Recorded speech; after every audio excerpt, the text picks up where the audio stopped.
Development जो है वो कंटिन्यूस प्रोसेस होता है, ऊपर से लेके नीचे तक, अंदर से लेके बाहर तक डेवलपमेंट होता ही रहता है. We also discussed yesterday. And second principle है rate of growth and development is not uniform. Rate of growth and development जो है ये uniform नहीं होता, it is not steady. Like rapidly in the early years of life, ये थोड़ा सा जो शुरुआत में देखा जाता है कि growth and development ये थोड़ा सा rapid होता है, तेजी से बढ़ते हैं. फिर एक टाइम आता है कि it slows down into later years. Again at the dawn of puberty, जब ये puberty start होती है तब एक sudden rise होता है अचानक से, मतलब growth बहुत ज़्यादा बच्चों में हम देखते हैं, उसके उनके डेवलपमेंट में और उनकी स्पीड में हम देखते हैं. उसके बाद फिर it is then maintained for long, like उसके बाद ये थोड़ा सा स्लो डाउन हो जाता है, फिर इतना स्पीड से ग्रोथ नहीं होगा, इतनी सारी चेंजेस नहीं आएंगी. तो rate of growth and development is not uniform. ये कभी ज़्यादा बढ़ता है फिर थोड़ा सा रुक जाता है, फिर ये प्यूबर्टी में फिर बढ़ता है, बहुत स्पीड से बढ़ेगा, बहुत सारे चेंजेस होंगे, उसके बाद फिर ये एक टाइम पे जाके ये रुक जाएगा. Then principle of individual difference. Principle of individual difference में ये कहते हैं कि ये जो each child grows at its unique rate. हर बच्चा एक दूसरे से अलग है, वो अपने ही अंदाज में ग्रो करता है. मतलब किसी के अंदर कुछ क्वालिटी होगी, किसी के अंदर कुछ क्वालिटी होगी, मतलब एक कुछ ना कुछ एक इंडिविजुअल डिफरेंस तो देखा ही जाएगा उसकी ग्रोथ में, थोड़ा तो डिफरेंस होगा ही. Next is uniformity of pattern. Uniformity of pattern में ये कहता है कि although development does not proceed at uniform rate but yet it follows a definite sequence और pattern. If, for example, offspring of human being grows, motor development also happens, then language development we can see in all children. So it followed a definite sequence. Uniformity है, वैसे तो individual difference भी है, but you can see the uniformity of pattern in growth and development. सबसे पहले एक human being में देखा जाए, सबसे पहले baby होता है, when baby is born, he is an infant.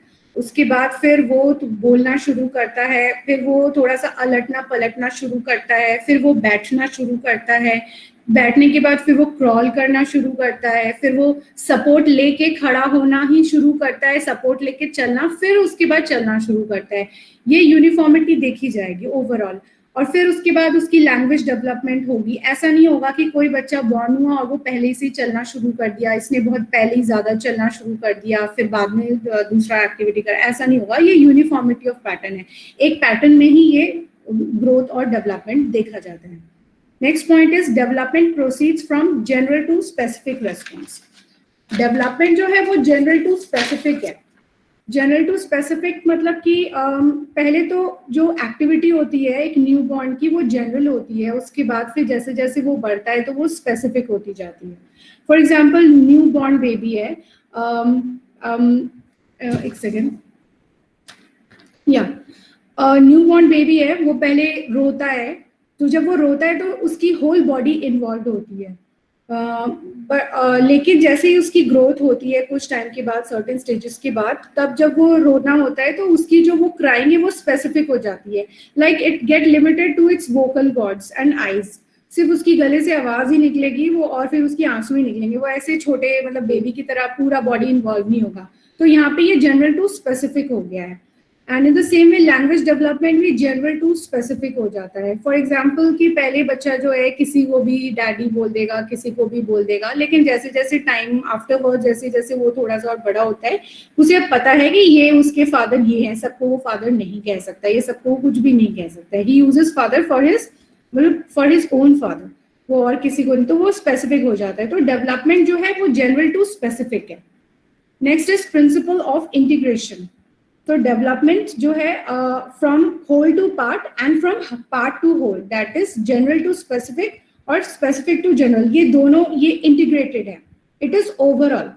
So this is known as integration, principle of integration. It is integration of whole, its part, general, specific responses that make a child like, ये जो overall जब इसका integration है, इसकी वजह से overall we can see the growth and development satisfactorily in various dimension of a child. Then 6th point is principle of integration तो हो गया, yeah. 7th point is principle of interrelation. Principle of interrelation में क्या होता है कि growth and development in various dimensions are interrelated and interdependent. हर एक जो स्टेज है एक दूसरे पर से इंटररिलेटेड है और इंटरडिपेंडेंट है. अगर पहला जो स्टेज अगर ठीक से डेवलप हुआ तभी वो नेक्स्ट स्टेज पे प्रोसीड करेगा और फिर वो उसका डेवलपमेंट होगा, उसके बाद फिर नेक्स्ट स्टेज. तो both are interrelated and interdependent. Growth and development in one dimension, it affects the growth and development in other dimension. For example, child of above average intelligence are generally found to possess above average physical and social development. जो बच्चा थोड़ा सा above average intelligent है वो उसे देखा जाएगा कि वो फिजिकली और सोशली भी थोड़ा डेवलप्ड हो जाता है. और अगर जो बच्चा थोड़ा सा फिजिकली वो पुअरली डेवलप्ड है तो इमोशनली, सोशली और इंटेलेक्चुअली भी उसके अंदर वो थोड़ा उतना डेवलप नहीं होगा. उसमें कॉन्फिडेंस की कमी होगी या वो थोड़ा सोशल नहीं होगा, उसको क्लास के बच्चे और बुली कर सकते हैं. तो in this way it is interrelated and interdependent. Then next point is development is predictable. हम डेवलपमेंट को प्रेडिक्ट कर सकते हैं. किसी भी छोटा बच्चा है उसको देख के हम उसको प्रेडिक्शन कर सकते हैं कि ये बड़ा होके ये ऐसा बनेगा, या फिर कोई छोटा बेबी है या फिर बॉर्न हुआ है तो उसको ओवरऑल कभी कभी ये होता है कि उसको देख के भी कह सकते हैं हाँ ये टॉल होगा, इसका ऐसा है, इसका फिजिकल फीचर्स ऐसा है तो ये ऐसा होगा. तो you can predict by looking the development. अगर कोई इंटेलिजेंट है तो उसको कह सकते हैं कि इसकी मेंटल एबिलिटी आगे चल के इतनी हो सकती है, बढ़ सकती है, इंक्रीज कर सकती है. तो here it means development is predictable. हम इसको प्रेडिक्ट कर सकते हैं. Next point is principle of developmental direction. Developmental direction में ये कहा जाता है, इसमें दो बताया गया है, सेफालोकॉर्डल एज वेल एज प्रॉक्सिमोडिस्टल. सबसे पहले डेवलपमेंट जो है, प्रिंसिपल ऑफ डेवलपमेंटल डायरेक्शन में जो है वो एक पर्टिकुलर डायरेक्शन में डेवलपमेंट होता है. पहले तो बताया है कि सेफालोकॉर्डल. सेफालोकॉर्डल का मतलब होता है development process in longitudinal axis. Longitudinal axis मतलब कि first from head to foot. सबसे पहले डेवलपमेंट हेड से शुरू होगा और फिर फुट तक फिर जाएगा. सेफालोकॉर्डल में सबसे पहले देखा जाता है कि एक इन्फेंट है, उसकी हेड का साइज बड़ा होता है. पहले सर उसका वो थोड़ा सा अलग अलग होता है, उसका हेड मतलब उसमें गैप होता है. स्कल देखा होगा बॉर्न बेबीज का. फिर वो जो है उसका हेड फिर जॉइंट होता है, जो उसके स्कल होते हैं जॉइंट होता है, फिर वो मजबूत होता है, फिर वो प्रॉपर शेप. इसीलिए वो कहते हैं कि अगर प्रॉपर उस बच्चे को थोड़ा सा प्रॉपर एक तकिया रखते हैं या कुछ ऐसे कि उसका हेड कहीं टेढ़ा ना हो जाए, तो उस प्रॉपर शेप देते हैं, इससे प्रॉपरली वो डेवलप हो. उसके बाद फिर उसके बाकी बॉडी पार्ट्स डेवलप होते हैं.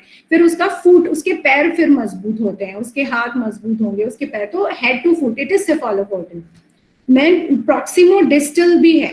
Development is also proximodistal. Proximodistal का मतलब होता है from central to periphery. Central to periphery का मतलब है कि in the beginning control over large fundamental muscles and then the smaller muscles. पहले क्या होता है कि पहले सेंट्रल सेल्स होता है. सेंट्रल से मतलब उसका जो फंडामेंटल मसल है वो उस पर कंट्रोल आएगा. उसका पहले पूरा जो है हैंड, उसका पूरा आर्म मूव करेगा. तो ये हो गया सेंट्रल, जो हो गया ये सेंट्रल हो गया. उसके बाद फिर टू द पेरिफेरी, फिर फिंगर्स में उसके कंट्रोल आएंगे. फिर फिंगर्स में डेवलपमेंट होगा. वो फिंगर को इंडिविजुअली मूव कर सकता है, फिंगर को वो बता सकता है, मतलब जो जैसे ये कौन सी फिंगर है शो, मतलब वो पॉइंट आउट कर सकता है. लेकिन पहले जब वो शुरू में होता है वो पूरा हाथ मूव करता है. So this is proximodistal tendency. Next is development is spiral and not linear. Development linear नहीं होता है, it is spiral. Child doesn't proceed straight on the path of development. वो सीधा स्ट्रेट ऐसे बढ़ता नहीं जाता, डेवलपमेंट होता नहीं जाता है. एक जगह पे वो होता है कि it become constant. It become like particular period में क्या होता है कि it take rest. It will the child will take rest and then it will prepare, the child will prepare itself for the next following period to consolidate its development. मतलब इससे क्या होता है कि he will stop, he will take rest and then he will prepare himself for the next stage. उसके बाद फिर वो बढ़ेगा. Again he will move, again then he will stop, he will take rest, he will make himself physically stronger, he will combine something into a single or or more effective, and then he will proceed for the next step. तो इससे क्या होता है, एक spiral formation हो जाता है, ना कि लीनियर होता है। लीनियर नहीं होता, लीनियर है कि वो स्टेडी एंड स्ट्रेट वो बढ़ी रहे, बट नहीं, डेवलपमेंट में स्पाइरल डेवलपमेंट देखा गया है, स्पाइरल होता है ये। Next, last point is growth and development is a joint product for both heredity and environment. Development and growth में joint product, yes, of course, heredity भी बहुत important role play करता है और environment भी बहुत important role play करता है, both internal भी and external भी. So these are all where the general principles of growth and development. Okay, now let next come to the factors. There are certain factors which influence the growth and development. First, let's discuss about the internal factors.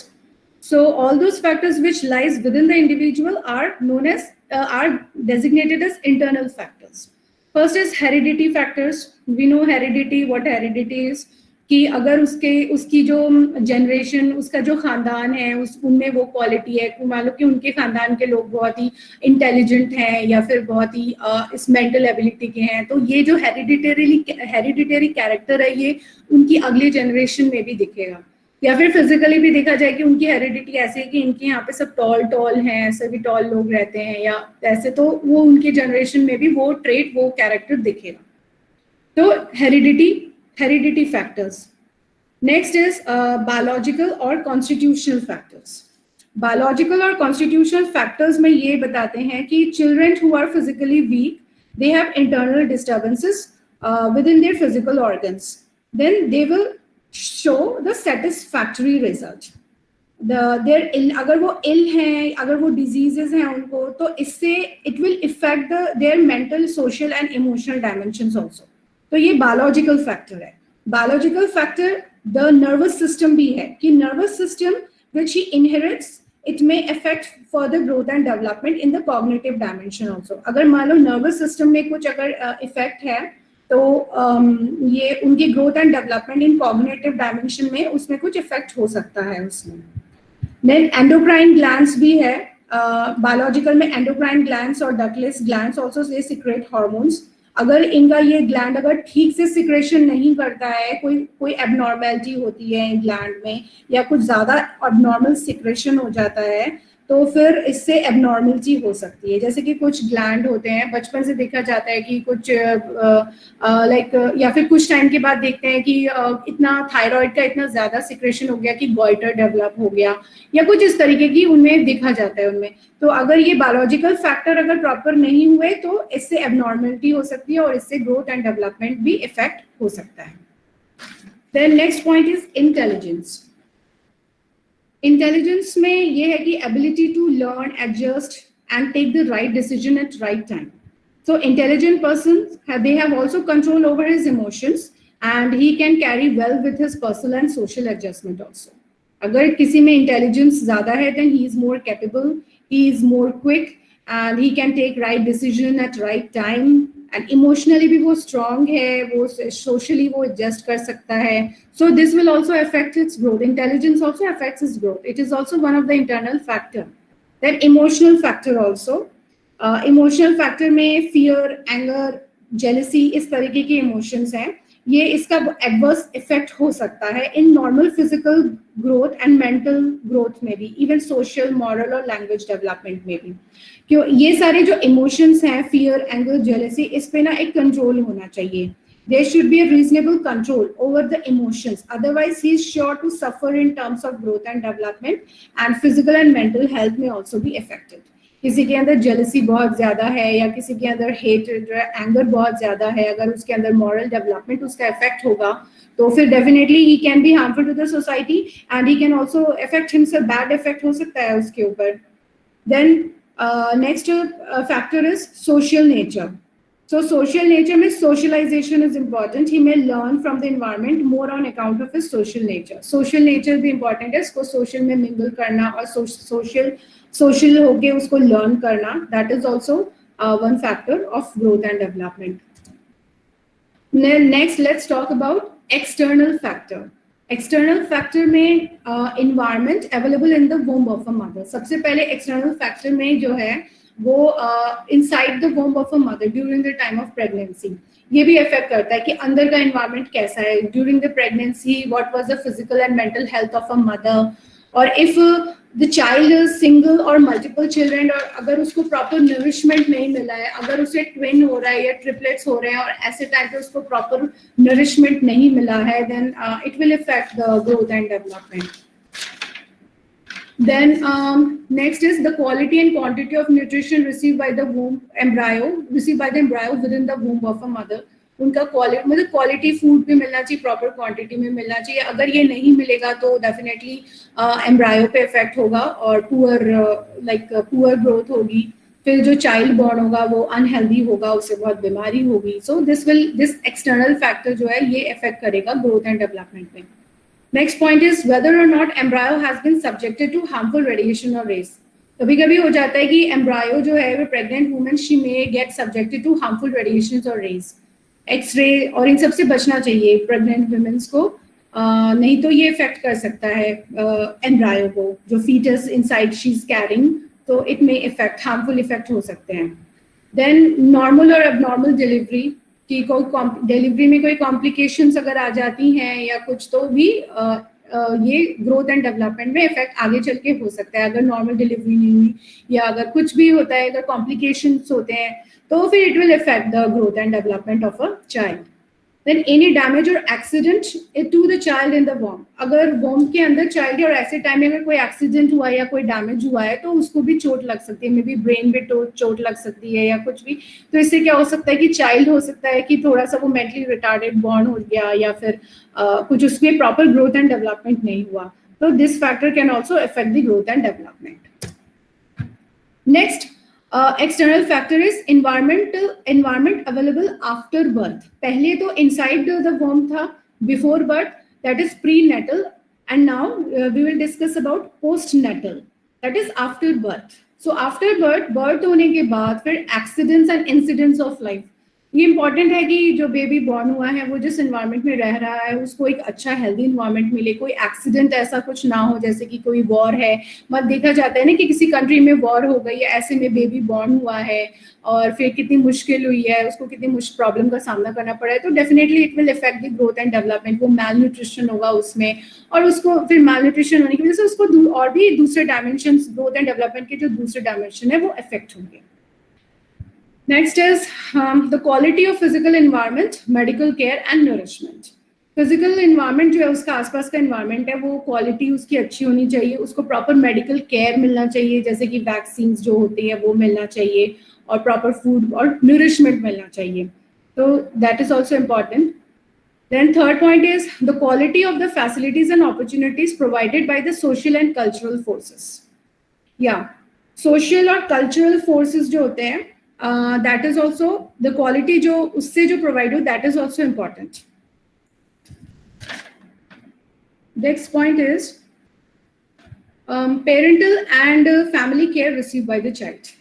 Families में उसको कैसी family से care मिल रही है, उसके parents कैसे हैं, उनसे कैसे केयर मिल रही है, वो फैक्टर भी इम्प्रूव मतलब इफेक्ट करता है. अगर कोई बच्चा एक अच्छी फैमिली में बॉर्न नहीं होता, या उसकी फैमिली क्रिमिनल है या कुछ है, तो डेफिनेटली वो आगे चल के देखा गया है कि वो भी क्रिमिनल होते हैं या फिर ऐसे ही गलत रास्ते पे चले जाते हैं, या मतलब उनके ग्रोथ एंड डेवलपमेंट इफेक्ट होती है.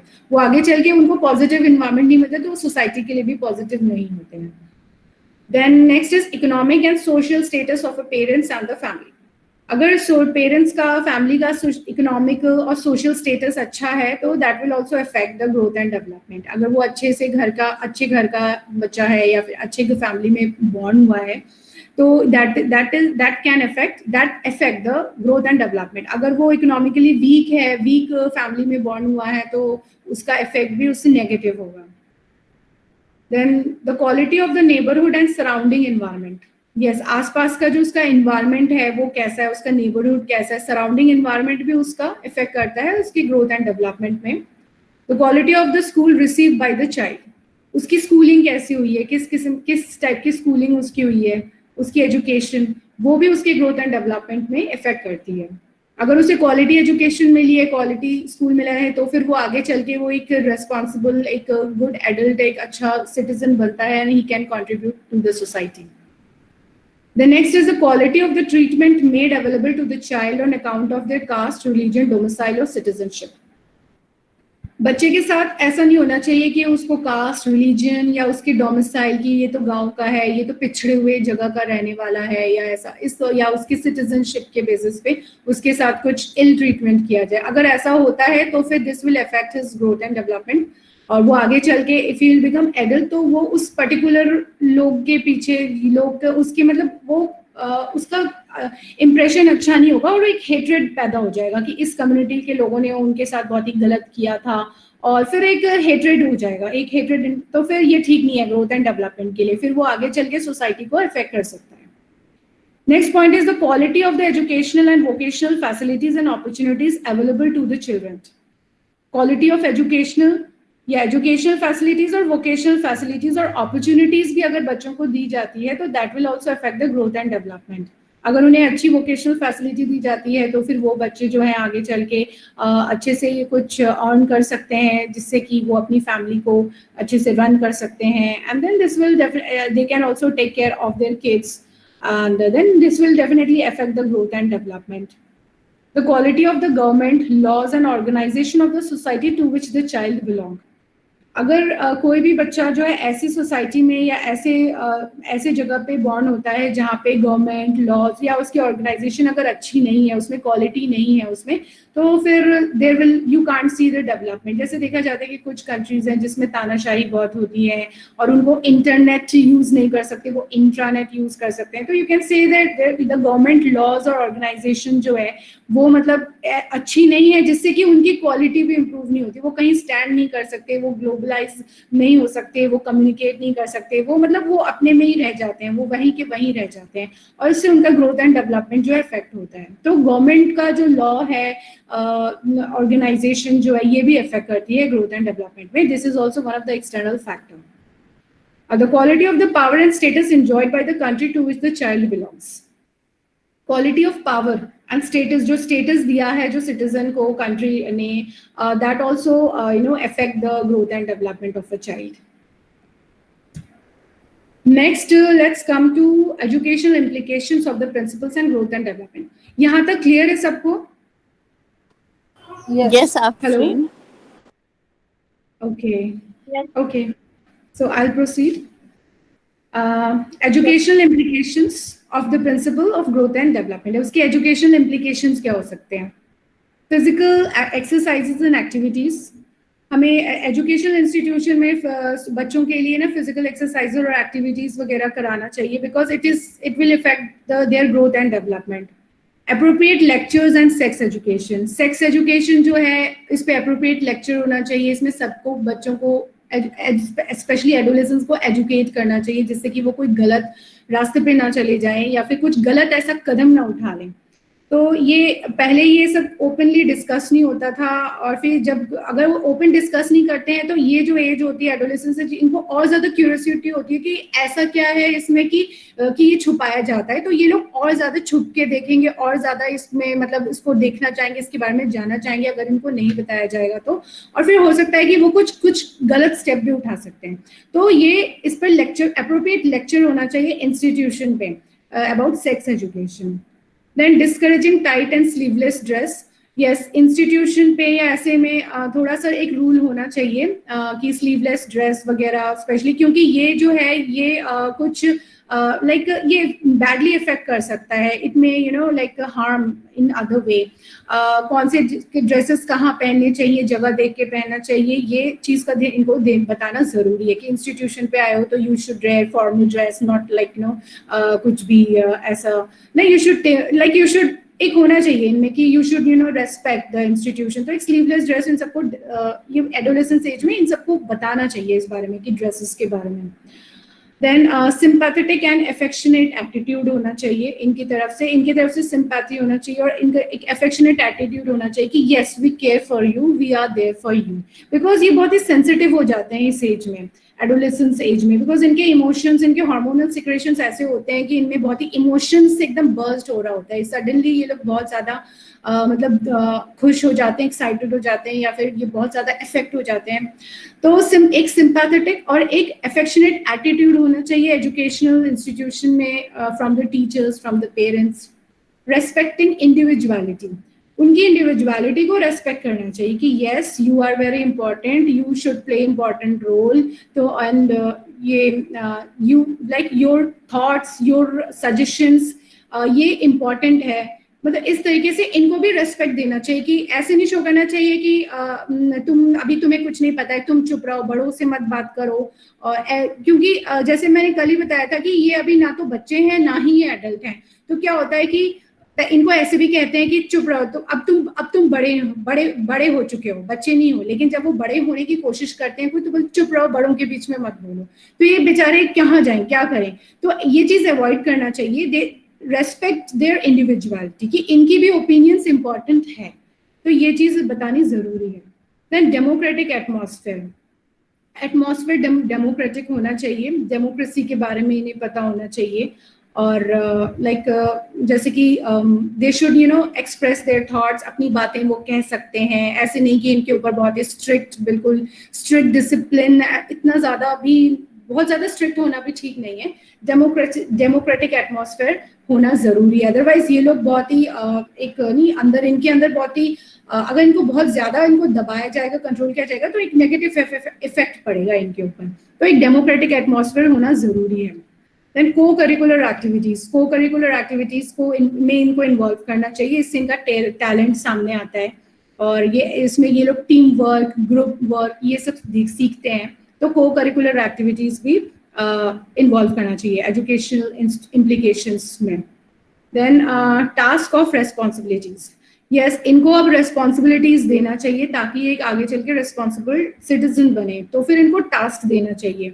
स्कूल्स में, इंस्टीट्यूशन में देखा जाता है कि ये हाउसेस में इनको हाउसेस बना दिए जाते हैं, जिसमें कि ये इसको कैप्टन बनाया जाता है, फिर उसको कुछ रेस्पॉन्सिबिलिटी दी जाती है, फिर टीम बनाते हैं वो लोग। तो ये ऐसा करना चाहिए। This will help in growth and development. Then high moral and religious education, इनको high moral and religious education देना चाहिए। मॉरल से मॉरल डेवलपमेंट होगा, और रिलीजन के बारे में भी कि रिलीजन क्या सिखाता है, क्या बताता है, इनको एक सही, ताकि वो एक सही पाथ पे चले, ना कि वो गलत रास्ते पे गलत उनको मैसेज देके उनको कुछ और बना देना, एक मतलब ये गलत है। इनको रिलीजन और मॉरल कैरेक्टर इसके बारे में पता होना चाहिए, इनको बताना चाहिए। Cooperation of parents, yes, parents का कोऑपरेशन इसमें बहुत इंपॉर्टेंट है। पेरेंट को कोऑपरेट करना चाहिए, स्कूल पेरेंट्स और टीचर्स दोनों को मिलके कोऑपरेट करना चाहिए। देन नेक्स्ट पॉइंट है school centre of community service. Community service होना चाहिए स्कूल सेंटर में, जिसमें कि ये लोग भी उसमें सर्व कर सके, उसमें पार्टिसिपेट करें और कम्युनिटी के लिए कुछ सर्व कर सके। इससे सोशल सर्विस वाली जो टेंडेंसी है इनके अंदर डेवलप होगी।